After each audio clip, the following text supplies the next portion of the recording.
to not say, okay, well, it's all right, well, there's nothing I can do about it. This is just the way. I can't tell you how many people have said, this is just the way I am. Please, no. This doesn't have to be just the way I am. Yeah. This is where I am today, but tomorrow I can keep growing and healing. Hello, everybody, and welcome to A Better Way to Heal, where faith meets therapy.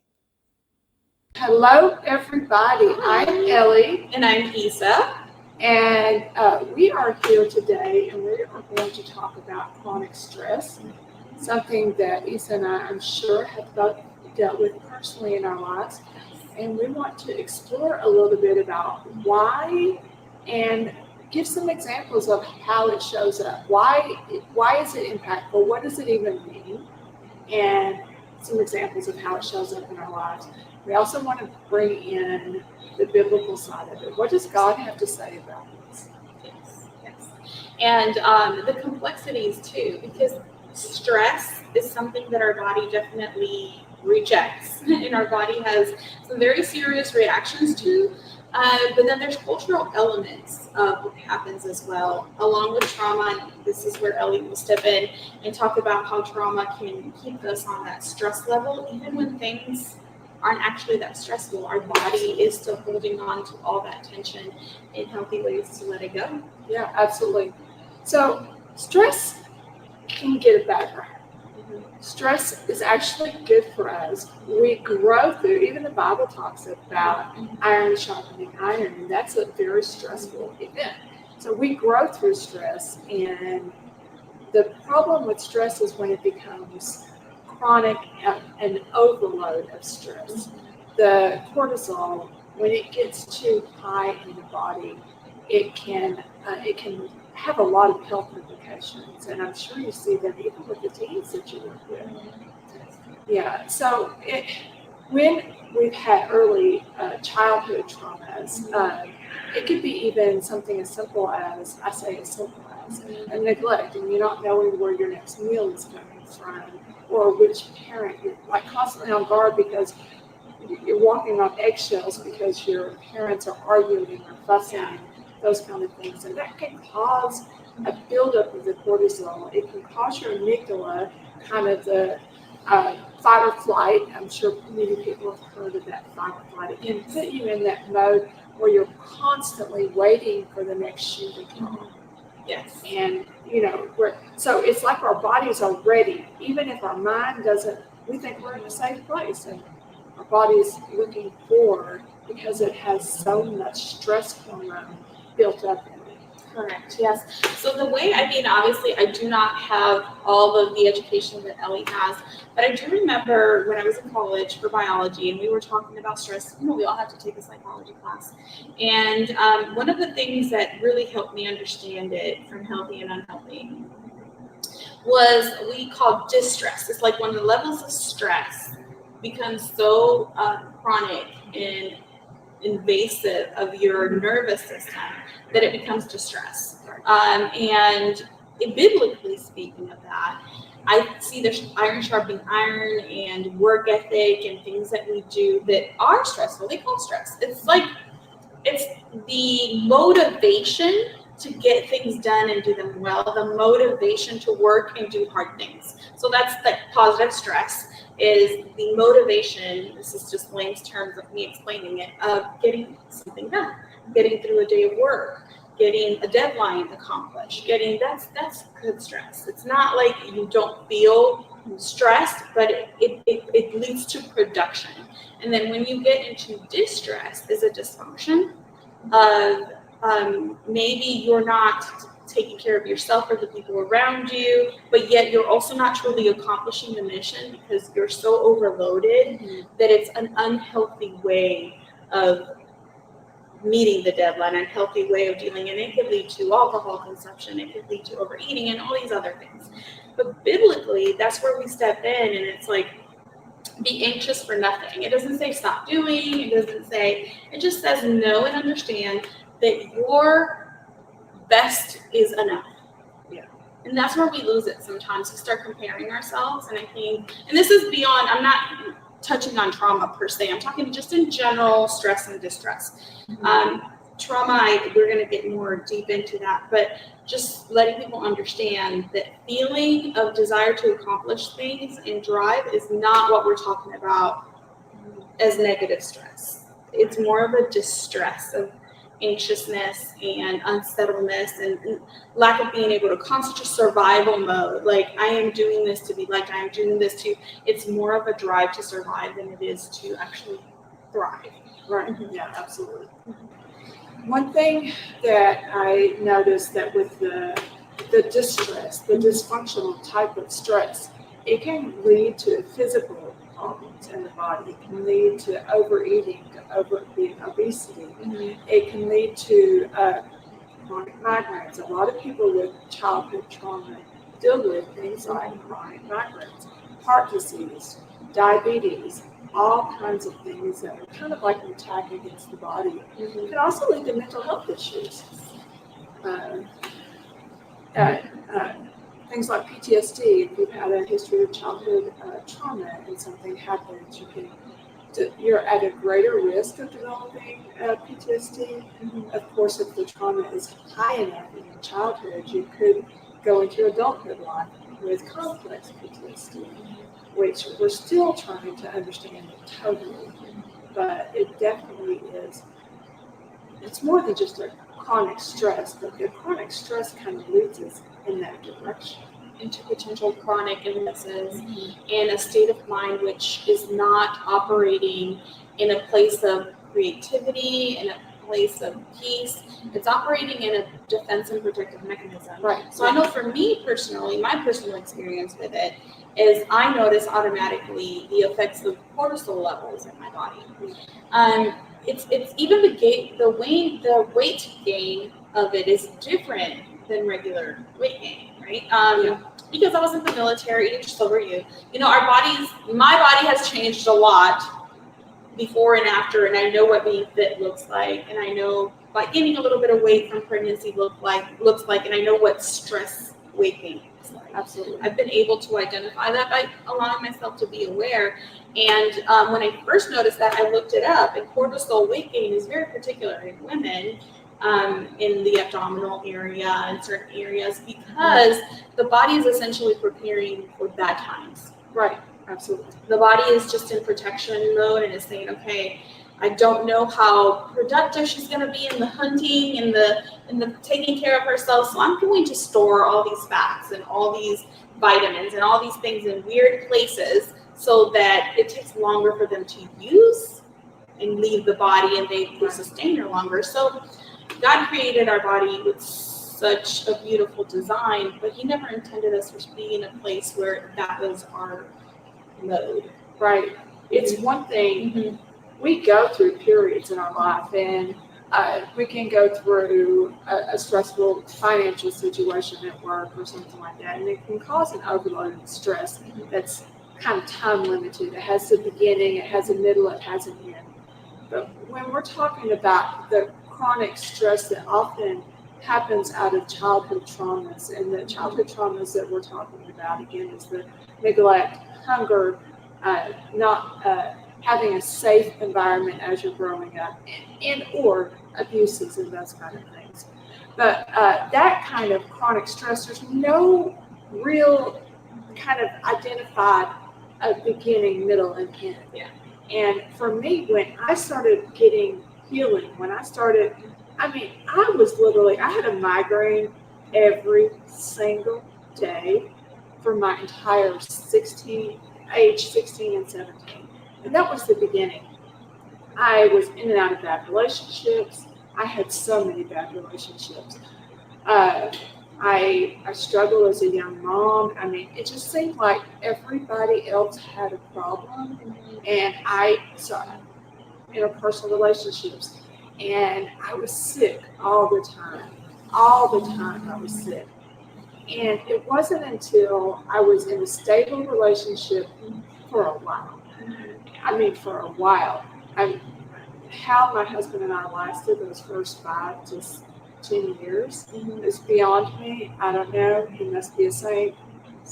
But it took that long for my system And the system is the internal workings. You know, the body keeps the score when we've been through traumatic things. So the amygdala has to know that you're safe.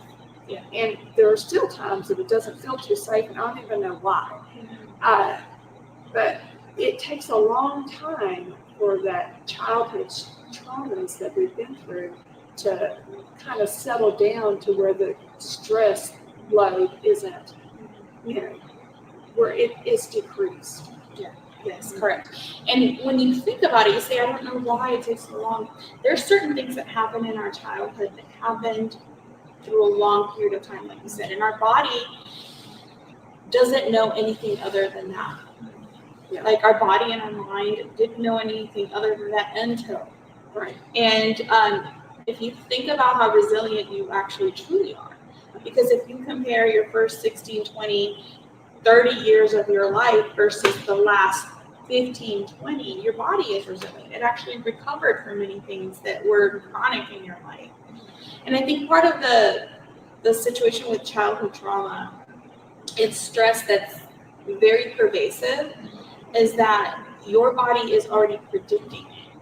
And little things can trigger it that may or may not lead to that same behavior from other people, but it's so similar to the beginning. And I can think right now, I've been in narcissistic relationships, and that's a very difficult thing to overcome. Why? Because there's these lapses of love bombing and these lapses of making you feel at the top of the world and then slowly corroding you. And a lot of childhood trauma comes from parents that have those traits. That like, and they that's their own trauma, really. If you think about it, it's trauma on top of trauma on top of trauma. I'm not vilifying any parents. I'm just saying, if we don't heal, we become those things to our children, and we perpetuate. And there's also this belief that I have. The Bible talks about iniquities, generational iniquities, and the Bible also talks about generational legacy and blessing. So to me, that's not just a material thing. It's not the possessions a family has. It can be part of it, but it's not. That's not, to me, that's an outward manifestation of what's internally happening. Yeah. And iniquities are those things that we didn't deal with, the things we didn't heal. Yes. So science is finally catching up to the Bible. Yes. And you can do some research. We don't have time to get into it, but there's a lot of research out there about epigenetics, and it's beginning to say that the things that your parents, grandparents, great-grandparents, and even further back have a lasting impact. If there was a history of trauma, you may notice something happened when you hit like 16 that may have happened to a fourth or fifth grandparent ago, and it is showing up in your body. Yeah. And it's generationally, we're carrying things that we have that haven't been healed. Correct. That's why it's so important for us to find a better way to heal. Correct. And do a holistic approach. And scripture, like, I agree.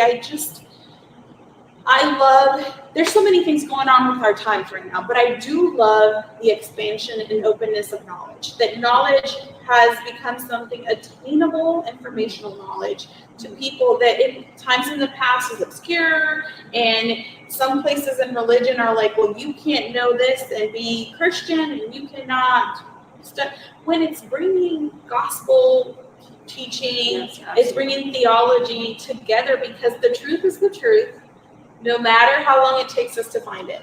Right.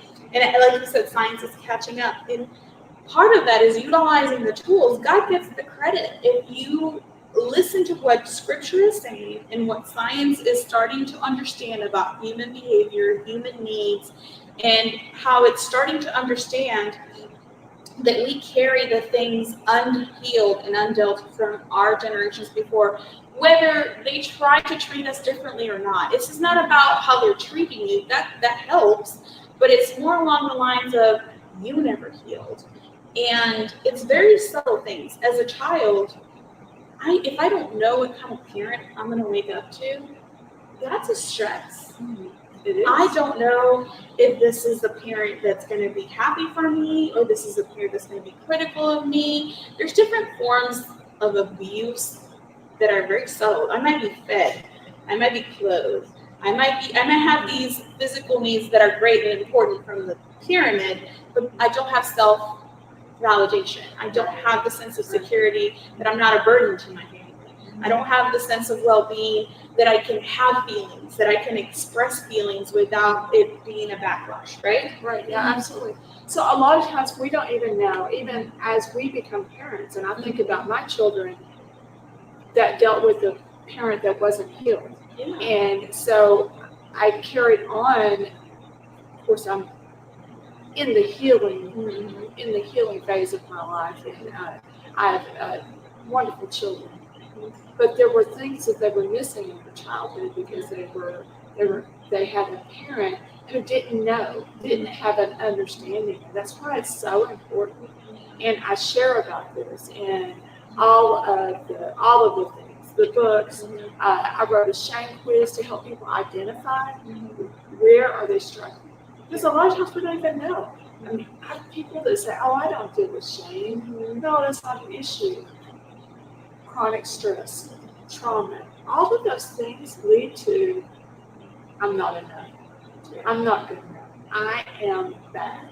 And when you have that, I mean, the least littlest thing can send you in a shame spiral, and then your child wakes up and they don't know what kind of a parent they're getting because the parent is in a shame spiral and cycling out of control and taking it out on the nearest friend. Yeah. And just to kind of bring it back into the context, because I honestly could talk about this forever, not just from a sense of expertise, but from a sense of acknowledging that we're all on this journey. I too have been a parent that has healed in front of my children. Like, I'm going to put it that way, that is healing. It has healed in front of my children. And I think there could be some benefits for them in that, but there's still some traumas that I've caused in the process of doing that. That's why my kids go to therapy. Like, because I acknowledge that to them. I said, I am sorry that I have had to heal in front of you. That's hard. Yeah. That I have had to learn to heal in front of you.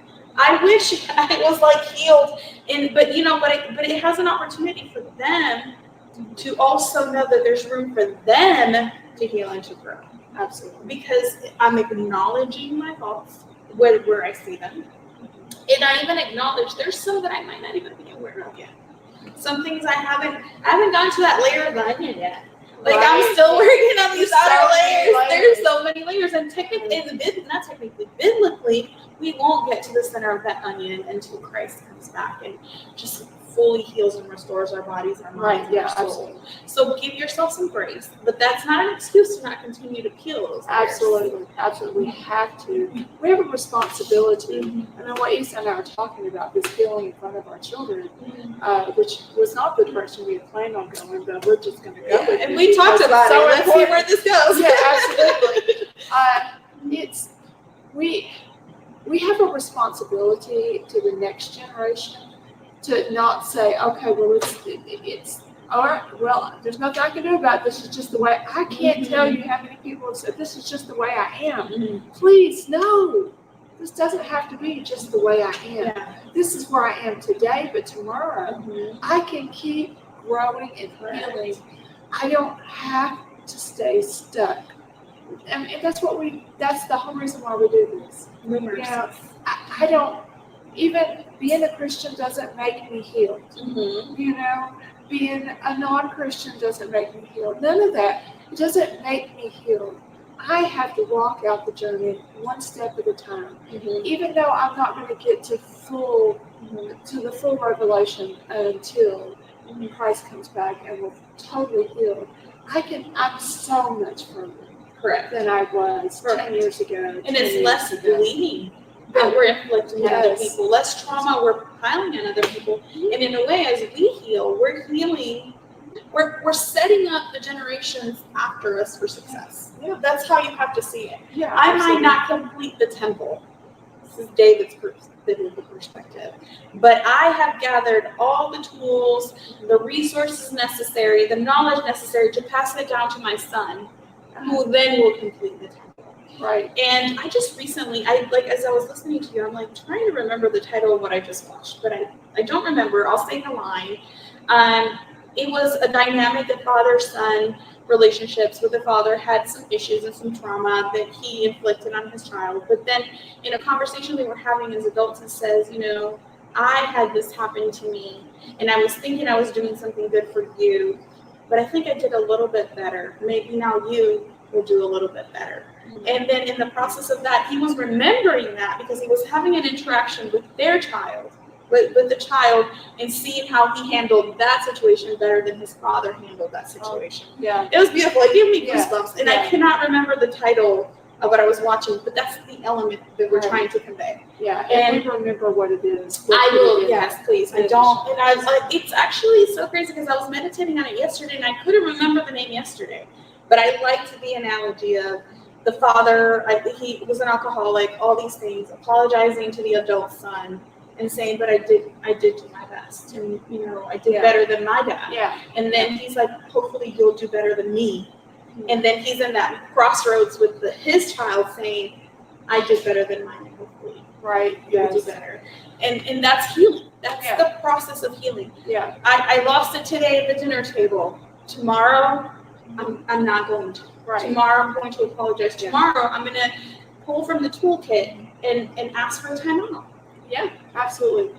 Because, one of the things that I talk about a lot is this saying, I'm sure I got it from somebody much wiser than me, but it's hurt people hurt people. And that is true. Free people also are free people. And that's really where we want to get. I am not all there. Isa is not all there. We're further than we were 10 years ago, which is why we do this, because we want to help the people coming behind us. If it helps just one person, it's worth it. Yeah, it's worth healing for yourself, and it's worth healing so that the people around you and the people after you have a higher starting point. It's like we started at a certain level of healing, but if we can have the next generation heal on top of us, that heals a lot of our world. So biblically, there are a lot of instances that talk about that. That's why he had a remnant of people. There was a reason. He was building a legacy through those people. And generation after generation, there was certain things that were done so that Christ could be born. And then when Christ was born, that's the other part of the legacy. Our lives can mimic that. Our lives are a representation of, I'm walking in the wilderness, lost, knowing there's a promise, but not knowing how to get there, making mistakes along the way, but allowing myself to grow through that and reach the promised land. But then when I get to the promised land, there's giants. Our journey is like that. I was like, oh, good. I didn't lose it this time. Or I'm so much better at handling this, but something else reared its ugly head, I know. Yeah. But there's victory in, you know what? Let me roll up my sleeves and let's go to work. Yes. So there's a never-ending plethora of little mess-ups.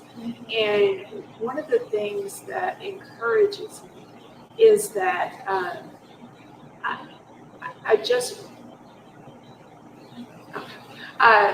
my brain is saying, do I want to say it? But I just did something really silly, and I just didn't pay attention to what I was doing. I just did something, and it offended a family member. And in the past, and rightfully so, because I really wasn't paying attention to what I was doing. In the past, what could have happened, and what has happened, is whether it was I wasn't approachable or they weren't at their own level of healing and felt safe with me, they could have just held on to that and they could have just ignored it. Instead, they reached out to me and said, "Hey, did you read that before you, or did you look at that before you?" And I was like, oh, and immediately I was able to fix it, and a rupture didn't happen. And that's what we want to get to. We want to get to a place where we're not causing, kind of bring it all back to, we're not causing more chronic stress, that we are, situations that come up, work through them so that it doesn't build up. It's not another needle on that haystack that and it's like you reference the spiraling, and that's what it does. It's like they become defensive, I become defensive. Then we go on the attack because there's a defense, but it's like it can be spitting out more toxicity that then causes more harm, and it's a spiral. Somebody has to end the cycle. And sometimes it's hard. I'm going to be completely honest. Sometimes it's hard to feel like you carry the burden of ending the cycle for everybody. Like sometimes it can feel like I'm not just healing for myself, but I'm healing for these people close to me. And I'm not talking about children, because that is kind of our responsibility. I'm talking about other adults in our life. And it can become burdensome. But there are tools in scripture and that align with tools in psychology that can help us process to that. Right. And one of the ones that come to mind right now is bear each other's burdens, but may each catch their own load. And I am like cutting through some verbiage. It's the same. It's Galatians. It says that as brothers and sisters, me and Elly, showing love to each other, is that she can sit and essentially talk about her heavy day. And she can tell me about her struggles, right? That's bearing each other's burdens. And me listening to her with no judgment. Because then if I try to fix it, I'm actually carrying her load. And further down it says, each one carry their load. Right. So what does that look like practically? I'm here and I'm saying, oh my gosh, Elly, what a day I had today. Mm-hmm. So last night, I went to bed super late. And even though I had a meeting at 6 o'clock in the morning, I went to bed like at 3 o'clock in the morning watching TV. And then I got up at 5. And I only had an hour to get ready. But then I decided to play some games on my phone just to like unwind. And then I didn't leave the house till like 5 o'clock. So I made it late to the meeting. And then, this happening, I got fired or didn't get the job, whatever the result is. And then a bearing each other's burden is something that really does sound like you've had an incredibly stressful day. You're acknowledging the emotions that this person is having. But at the same time, when you move further, you don't allow this person to be a victim. And what that would look like. How would you respond? Mind you, we're in a relationship. She's not just a stranger. We're in a relationship. Yeah. How would you making me accountable and responsible for my load in life? So I think it's very that is important. therapist, Right. It's very important to explore, do I have permission? Correct. Even that's why I keep on reiterating. Yes. She has my permission. Yes. So even as a friend, you still want to make sure you have Correct. permission. And I explore, well, Isa, was there something on your mind that kept you up until 3? And really exploring that. Yes. What's that need that maybe, what need is it that are you so stressed out you can't get your mind to slow down?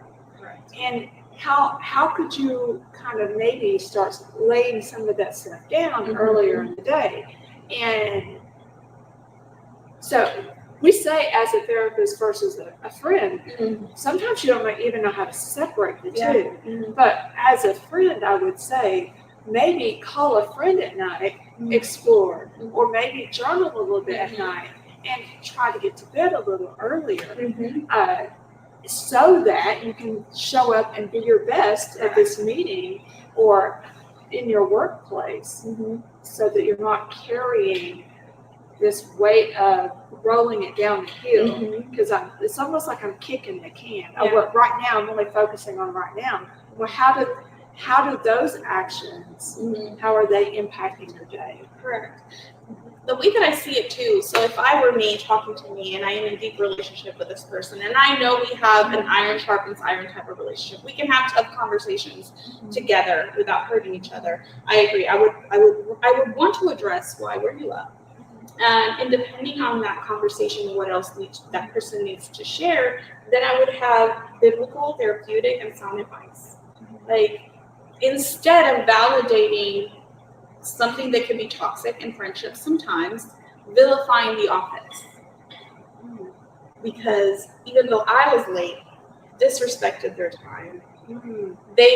Sometimes we tend to be these like cheerleaders of toxic behavior, and that's not healthy. I think letting other people carry their load is accountability.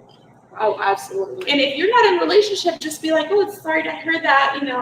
I hope that's where it should end. I agree. If you don't have a really good relationship, or at least a healthy relationship with somebody, you're not a therapist. It's not your load to carry. Right. Yeah, but absolutely. as a friend that I'm dating, and if I'm walking life, I would be like, you've done this before. There might be a pattern, and you can do better. There's things you can control, and there's things you cannot control. So you have to be aware of what you can control, so what you can't control doesn't affect you as much. For instance, there was traffic on the way there, but if I would have left on time, traffic may have not mattered. Those things, not in a judgmental, critical way, but in an empowering way. So I think that's bearing each other's burdens is essentially empathy. It's empathy and validation of feelings while letting the other person carry the load is accountability. Right, absolutely. It's accountability. If I don't rest, I'm going to be tired. And it might be hormonal. People say, no, people tell me to rest all the time. Then, okay, let's make a doctor's appointment. It's still, we have way more power than we allow ourselves to know when we're feeling this right now. Right, yeah, absolutely.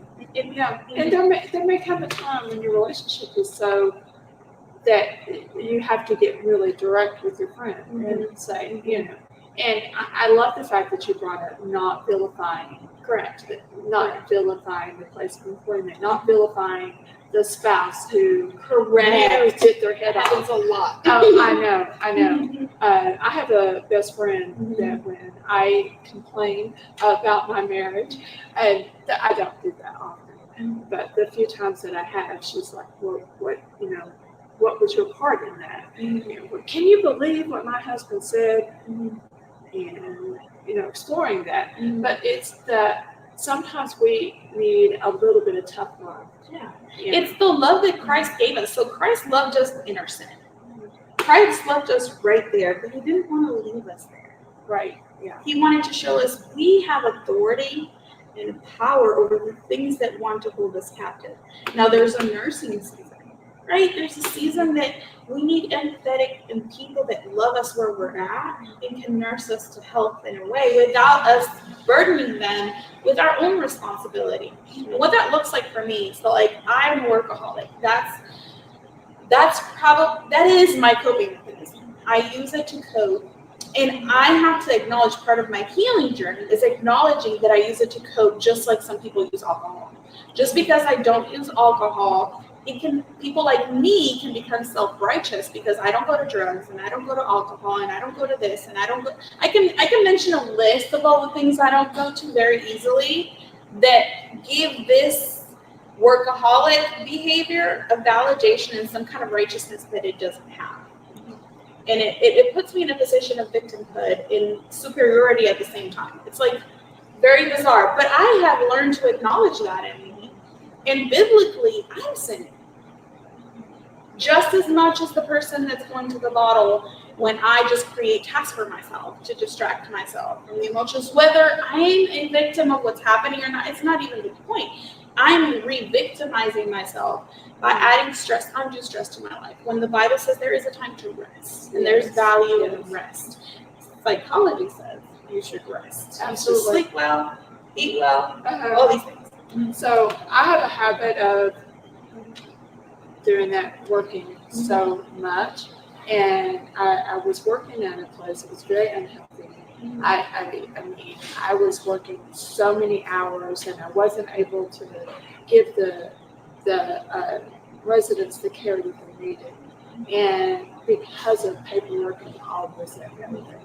And I get out of that position, and then I start working like overdrive in like a private practice setting. And my supervisor at the time looked at me and said, "You sound like you're my old employer, and are you going to be a better employer than that?" I know, and it hit me just like that ton of bricks. It's like, okay, I really need to, and I catch myself even in seasons like this has been a very busy season for me, and instead of taking a day off, which I'm loving how you're taking that time, instead of taking a day off, I just kept going, and I can promise you, I will. There's a few days that are scheduled. I've got a vacation coming up, so I'm trying to make sure that I'm not that same type of of an employer to myself, because that can create its own chronic stress because my body is not resting. I need rest. It's so important. And it leads back to the beginning of the podcast when we were talking about just stress being unproductive work. We are working. We're doing all these things that normally would have a positive outcome and would be good for us financially, socially, but then it becomes just stress, and it becomes toxic, and it becomes where, yes, I'm at work and I'm doing all these things, but I'm not even completing things well. I'm not really doing it to the best of my ability. I'm doing it to do it. Right. And it becomes a distraction from actually healing and taking time and dealing with, okay, Lord, search my heart. Like, that Bible verse is scary. Yeah. It's scary, but it's essentially self-awareness. It's like, show me the me that you're trying to transform. Yeah. Show me, and he's the person to go to first, and of course the therapist can help as a third party. If you think about how therapy works, it's essentially being able to go somewhere and unload while getting back what should be pretty close to objective responses. God is the ultimate objective opinion. Like, if you think about, right, yeah, he's the equalizer of all things, but yet there's so much love and compassion, and the cross to me is proof of that. It's proof that I'm like, I died for you, I suffered for you. Yesterday when I was teaching the youth, it was called Fierce, and it was about identity a little bit, and courage, and what that means. And the Bible verse that we repeat a lot, I like to say it to runners, like, only the wicked run, and which is a joke. Exercise is great for you.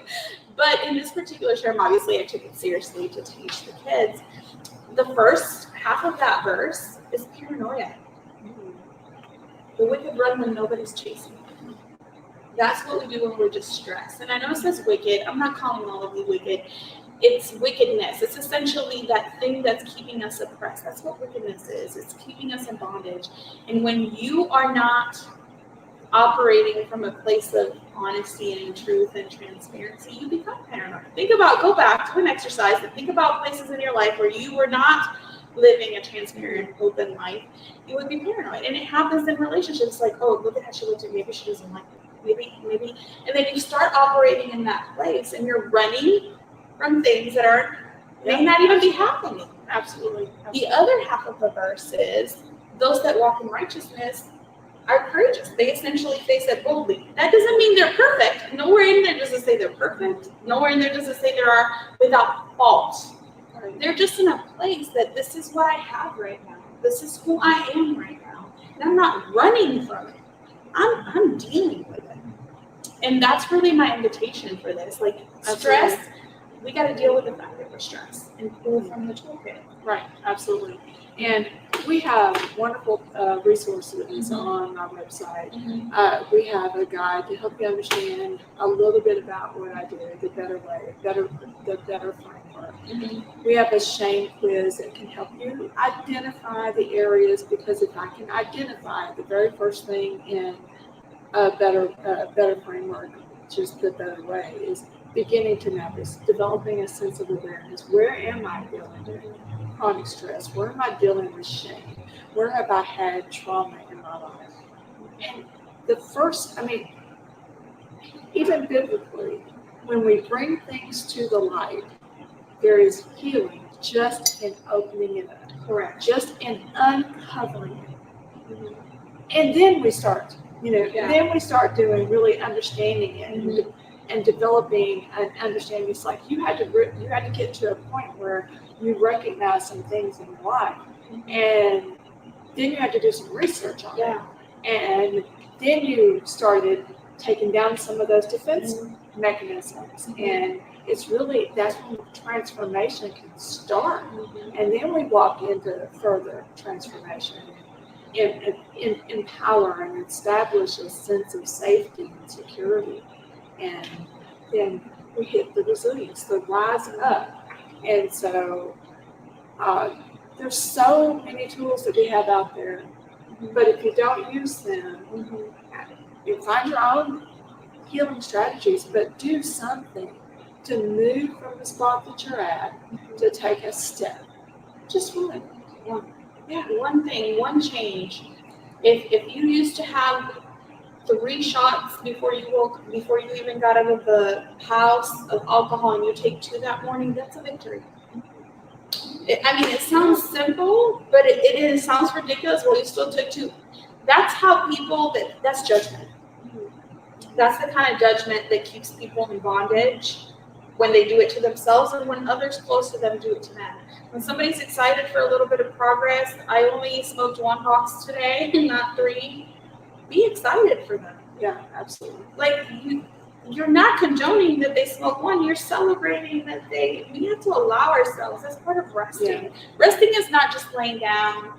I feel like rest is much more than the Bible says it's much more than that. It's really being able to take in the progress. Think about when we first rested. It was in Genesis after creation. God rested. He wasn't tired. He rested so that he could take in what he had created.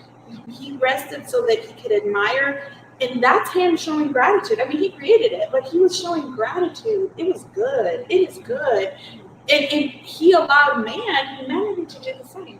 And I think sometimes we get out of rhythm, and I just listened to a sermon a Sunday ago about it on Dallas Social. It was literally about that, the rhythm of life versus rest. And there is a rhythm. Work is good. Work is good for our minds. Stress of wanting to create and build and have a desire for more it's creative. It's the part of God that's in us, but we distort it and we misuse it if we don't allow it to sit in gratitude and be like, man, it was so hard working towards this conference, right? But we didn't. Let's sit and enjoy that. Let's sit before we move on to the next one. Let's enjoy the good things in it. And this is just an example because it's recent, but it's pretty much with everything in life. Yeah.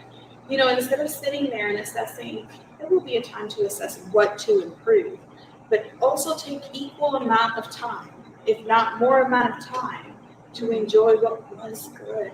Yeah. And call it good. Yes. And retrain our brain to see the good in everything, because that will attract more good. It's like meditating on what is good. This may have not worked that way, but I'm going to enjoy it this day. Right. And then it gives your body like that cortisol levels, like, in here there are some good moments. Maybe I don't have to protect the body this way that much, Yeah, absolutely. Well, Isa, I think this has been a great conversation today. Yes. I'm so glad that we were able to carve this time out. It's so important. Yeah. Thank you for watching, for listening. I want to invite you to check out all the things that Isa and I are doing. We're always doing stuff, but we do them to, help the community. I love what Isa does with the youth in our community, and I just, again, thank you for watching. Like, subscribe, do all the things. And share. Yes, This might help somebody.